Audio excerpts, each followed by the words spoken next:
Good morning mga kalapatids. Welcome back sa ating channel sa Robly TV. Araw ngayon ng linggo mga kalapatids, abangan day.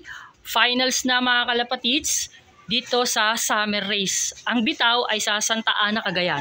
From Santa Ana, Cagayan, papunta dito sa kulungan natin mga kalapatids, nasa 418 kilometers yan. Dalawa yung kinarga natin mga kalapatids, dalawa. Simula derby, dalawa yung kinarga natin hanggang ngayon. Walang nawala sa kanila mga kalapatids. Dalawa pa rin. Sana pareha silang makauwi sa tamang oras. Yun lang yung hinihiling natin mga kalapatids. Kasi silang dalawa, si Salpok tsaka si 2.0, kasali sila sa area Patibayan, Patibayan 1 tsaka Patibayan 2. Sana mag-clock sila, pumasok sila sa tamang oras. Binitawan yung Warriors natin doon sa Santa Ana, Cagayan ng 6:25 ng umaga. Estimated, darating yung Warriors dito, pinakamabilis na yun nasa 1-2 speed, mga bandang alauna. Time check tayo, 11:30 na. Weather check tayo mga kalapatids. Weather check tayo dito sa location natin. Mainit, hard race, sobrang init mga kalapatids. Kahit dun sa release point, maganda yung weather. Ang problema lang dun, yung init, sobrang init ngayon mga kalapatids. Kaya sana, kapitan tayo ng swerte. Huling hirit na to mga kalapatids. Final lap sa Santa Ana, Cagayan. Sana kapitan tayo ng swerte mga kalapatids. Update ko kayo kung anong oras darating yung dalawa natin. Let's go! Time check tayo mga kalapatids. 1:30 ng hapon.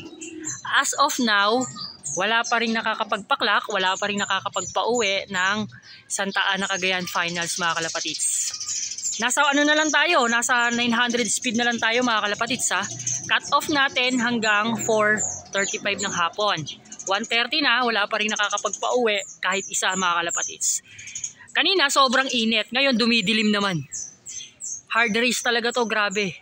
Patibayan talaga to ng ibon. Sige mga kalapatids, update ko kayo kung anong oras darating sila Salpok tsaka si 2.0. Let's go! Time check tayo mga kalapatids, 5:15 na ng hapon.